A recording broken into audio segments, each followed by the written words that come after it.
From the summit of Snowdon, you look down on the railway lover's paradise.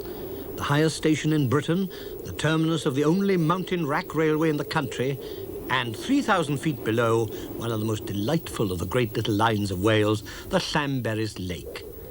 Here's where they are, alongside the lakes of Llanberis and Llanberis, and the tourist town of Llanberis is the headquarters. Here, steam still reigns supreme. And if you're a steam enthusiast, as I am, you can't wait until you ride on both lines. I took my ticket first on the Llanberis Lake line. It really does run alongside the magnificent Llanberis for the whole of its delightful length of nearly 2 miles. And I leaned out of the window, by special permission, on the return journey from Penllyn station at the end of the lake, reveling in the glorious amalgam of the sun on the mountains, the bright waves on the lake water, and the final delight, the sight of the gallant little engine Dol Badon, puffing out steam like a tiny Welsh dragon, working overtime for the glory of Wales.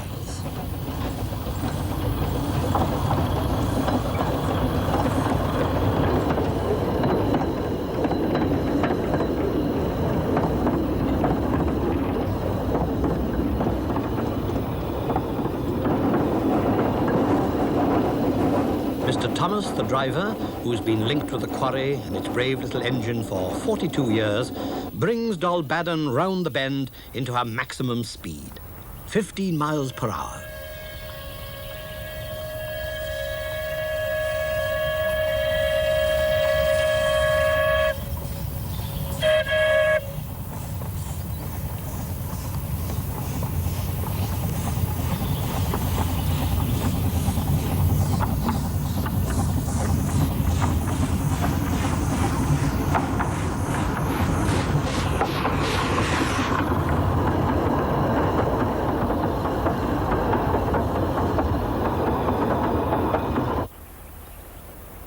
There on the right-hand side, you see almost the whole length of the line, from the end of the lake up towards Llanberis.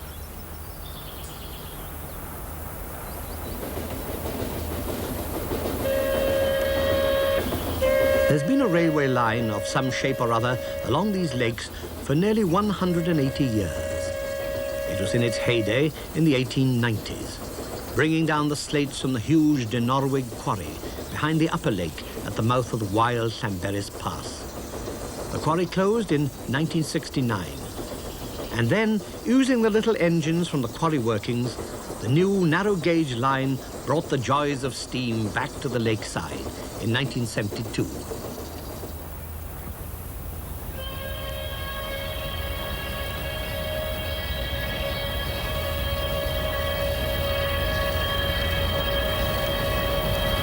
The whistle warns trespassers on the line, usually a sheep or two, of the approach of Dol Badon, a Hunslet engine built in 1922.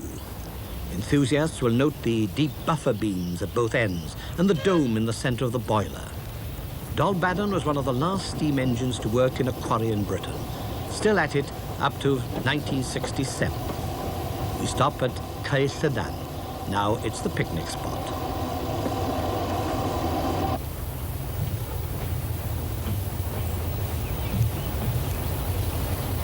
You can watch the trains pass each other on busy days, or even have a cup of tea.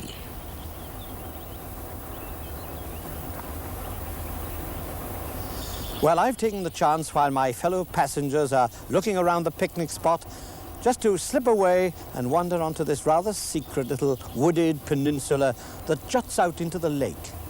And as I look out over Llanberis, all sorts of memories come crowding in. I'm thinking of the men who first used this railway line and of the incredibly tough life they led in the quarry. The huge excavation is over 2,500 feet deep, and along the galleries they actually laid railway lines, and the little engines puffed away near the very edge of sheer drops of hundreds of feet. The quarrymen swung on ropes, passed under one thigh, to drill holes in this hard rock. They could only use gunpowder. More powerful explosives would have shattered the slates into useless waste. Think of working out in these enormous rock faces in midwinter with sleet and rain driving in on you. And then, when all was ready, everybody took cover, the bugles sounded, and the whole mountain bellowed with explosions.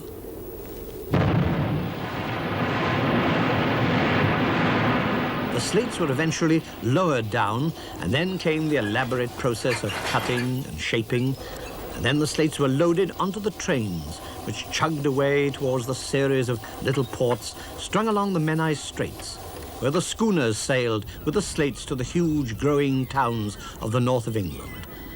Manchester and Liverpool were slate hungry in the 1890s for the roofs of hundreds of Coronation Streets.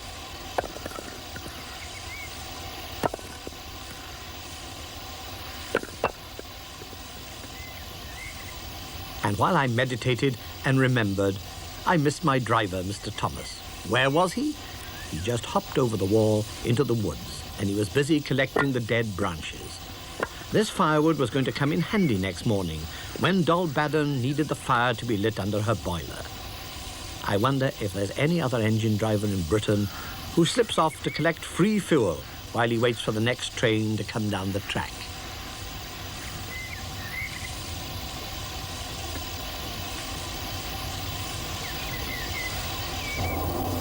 So there was our gallant Doll Baden, number 1430, born in 1922 and refitted in 1971 at the Gilfach Ddu works in Llanberis.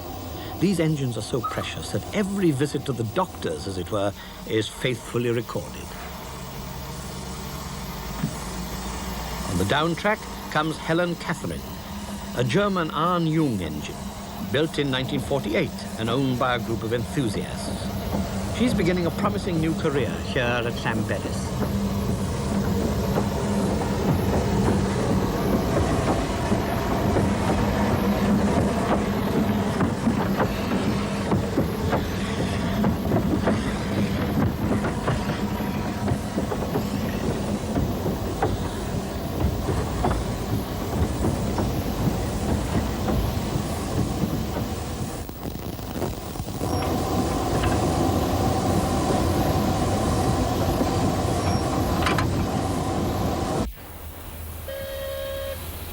The last stage of the journey back to the terminus.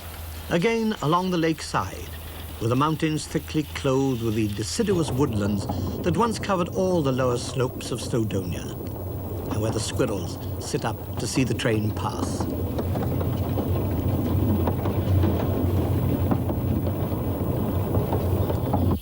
Llanberis has a rare fish in it, a sort of char called the torgoch. You're unlikely to see it break surface from the train. It tends to skulk at the bottom. Will it be affected by the raising of the water temperature involved in the building of a vast new power station in the heart of the quarry? The great arch across the line is the Vivian Arch. The quarryman's hospital is now shuttered and deserted. Once 3,000 men worked in Dinorwig quarry. There were a mere 350 left when it closed. Under the Vivian Arch, they built the great quarry incline, as solidly as the old Greeks built the megalithic walls of Mycenae. And so to Journey's End and into the old workshops, the slate shaping and cutting rooms of Gilfach Ddu, now turned into a museum. Here among so many curiosities, they preserve the old hand carts, the charmingly named velocipedes. Across the courtyard, the voice of the guide reaches you. Mr. Hugh Richard Jones. He's the engineer in charge of the museum. We are now in the maintenance shop for the old Dinorwig quarries. And this shop here and the buildings are going back to 1870. And there's still water power, as you see the shaft turning in here. Still water power. This is how they first shaped the slates. Then came the skill of splitting them by hand. The old quarrymen had special names for each variety of thickness and size. You could have princesses, or duchesses, or countesses. The little boys stacked them up, who started work early in those days. And on rare occasions, you were watched by the owners and their distinguished visitors. These men weren't born. They were quarried.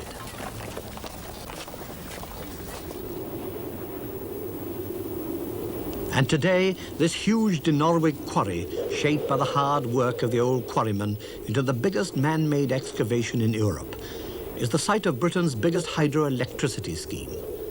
The generators will be set deep into the vast caverns in the heart of the mountains, and these will become the new tourist show places of Wales.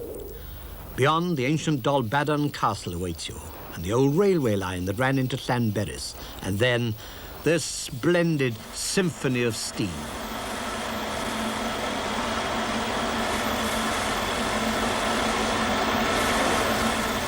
And here's our second Llanberis delight, the starting point of the Snowdon mountain railway. The engines getting up steam on a nippy morning in early summer. Where else in Britain could you see a sight like this? This line is the most extraordinary of the great little trains of Wales. A genuine rack railway, as you'll find them in Switzerland, opened in 1896. The line is constructed on the Swiss system invented by Dr. Art. The engines are coal-burning, with their boilers set at a forward inclination, which becomes horizontal once they're on the mountain. Here's the rack itself, and you'll see how the toothed wheels, or the rack pinions with 15 teeth under the engine, grip firmly onto the rack. They're driven by pistons, and in addition, there are extra grips fitted, which makes the whole thing doubly safe.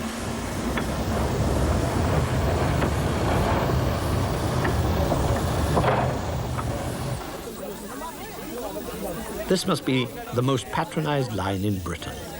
Although the engine can only power one coach, in a good season, the Snowdon Mountain Railway carries as many as 175,000 passengers to the summit.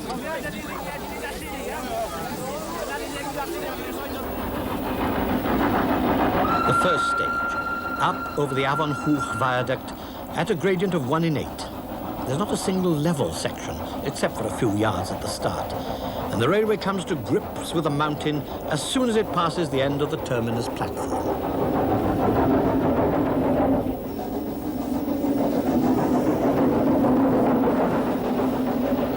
For safety reasons, the engine pushes, not pulls the carriage. It can act immediately as a brake point. Our engine was Enid, the oldest working engine on the line.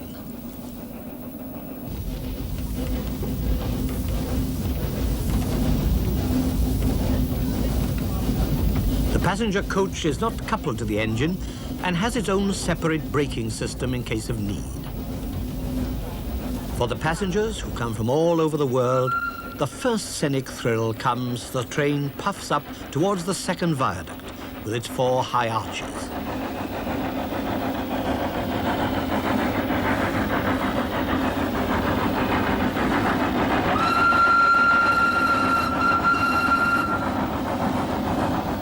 You look to your left and the ground drops suddenly away and the Cainant Mawr waterfall plunges in 2 separate drops 110 feet into the ravine.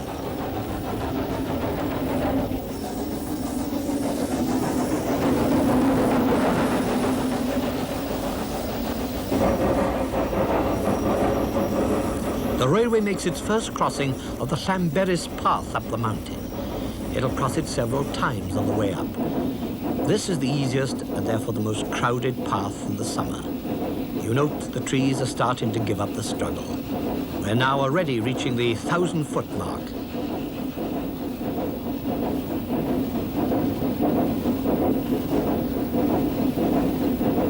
And as the gradient steepens, you begin to see the advantage of tilting the boiler.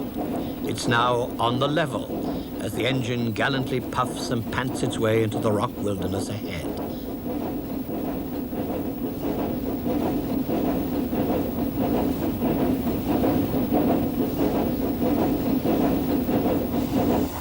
First stop, Hebron Station, the first passing point on the line.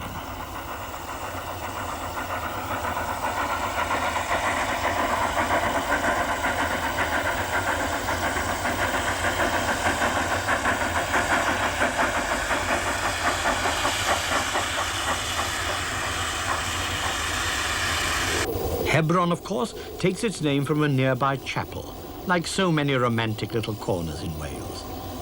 There is something infinitely moving about these lost places. As the poet put it, some lonely chapel on the mountainside, built all askew, but never built with pride. And what powerful sermons once echoed in the now deserted Hebron, as the preachers' voices rose higher and higher into that evocative chant known in Welsh as the Hwyl, which some fans, like my uncle, used to check with a tuning fork. And once in a climax, he shouted, "Well done, Williams-Bach, you've hit top C." All is over now. Life became too hard in the deserted farms. There's been a long retreat from the hills.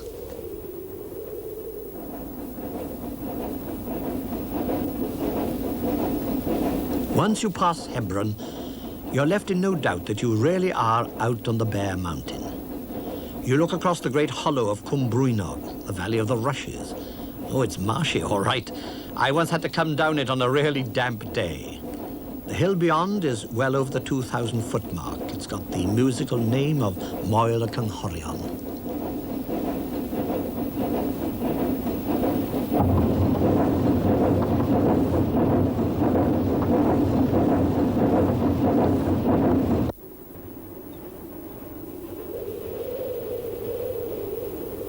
This gives you the extraordinary, the surprising effect of coming across a train, steaming along what looks like an impassable rocky mountainside, sacred to sheep and climbers. There was a tremendous rumpus amongst the climbing fraternity when the line was first proposed. Sacrilege was the cry. Now, after so many years of successful operation, the great little train is regarded with affection. It's become part of the scenery. You can't think of Snowdon without it. I'd taken the chance after Hebron to ride with the driver in the cab. I couldn't get in before because so much coal had to be carried up and part of it consumed before there was room for me. I was glad I got in though. I could now appreciate the skill of the driver and the art of the fireman. One engine will consume between 500 to 700 weights of coal on one trip.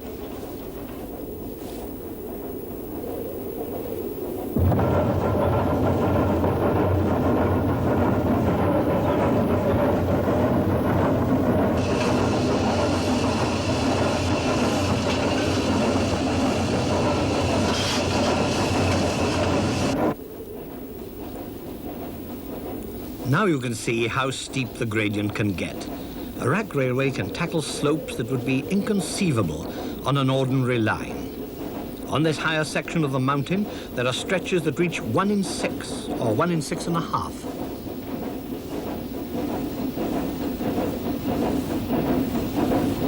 We are approaching the halfway point up the mountain in distance traveled, and the height above sea level is 1,641 feet. Just below is the famous halfway refreshment hut, the most welcome sight on the mountain if you're climbing on foot. Halfway is a crossing point, and you can look down and see the gallant climbers on foot earning their glass of Mrs. Hughes's celebrated special lemonade, as recommended by the great mountaineer Joe Brown, who looked forward to it after his dazzling new climbs on the nearby precipice of Clogwyn Dir Arddi.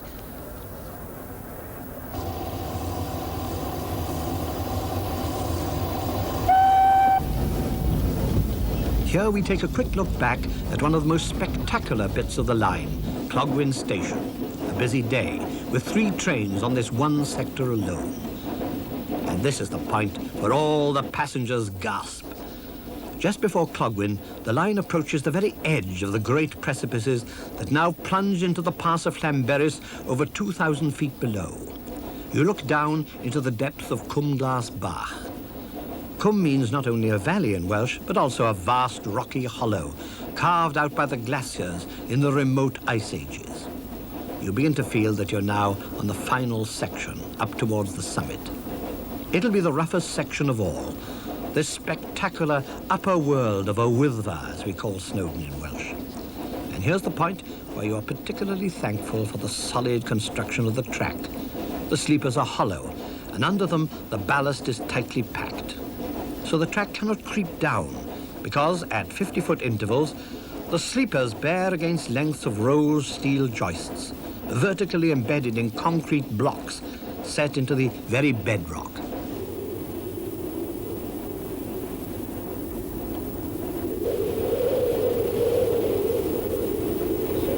The steep climb uphill into Clogwyn Station, and the water tank that has been there since the railway began.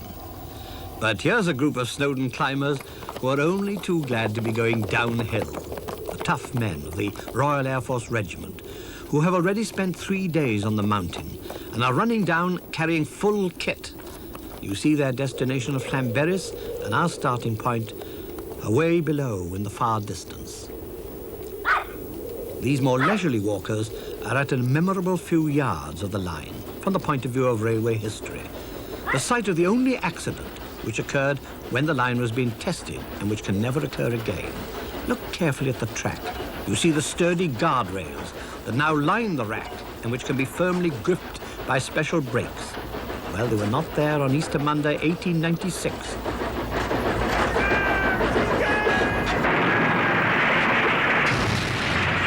The engine named Llanberis approached the curve and it jumped the rails and plunged into the depths of Cwmglas Bach. A young man below, making his first rock climb, was amazed to see an engine float silently past him in the mist. He never climbed again.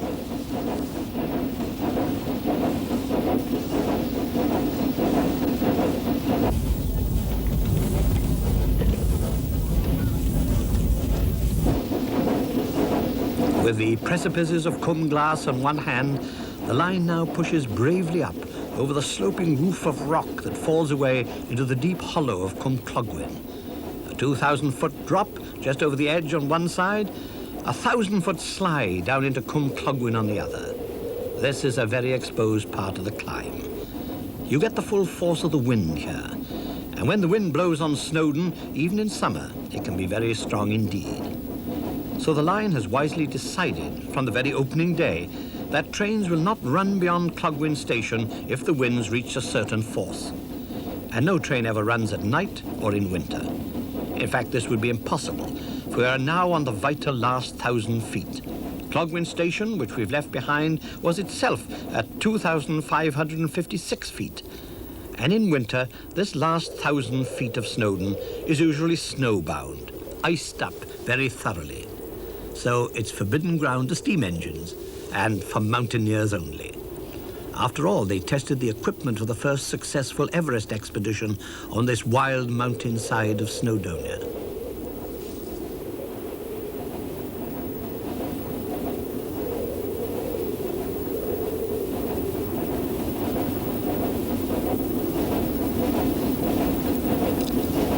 The summit in sight, and what a place in which to build a railway station. No question, it's the most extraordinary terminus in Britain. The platform is 3,493 feet above sea level. Cliffs and clouds, and the sun warm on the rocks, and the little train proudly panting to journey's end.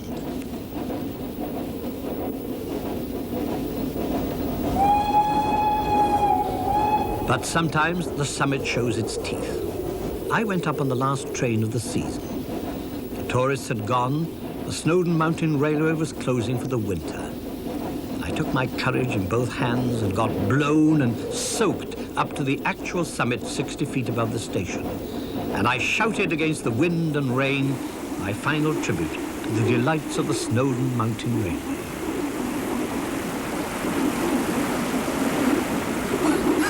This is one of the most savage of the numberless days I've stood on the summit of Snowdon.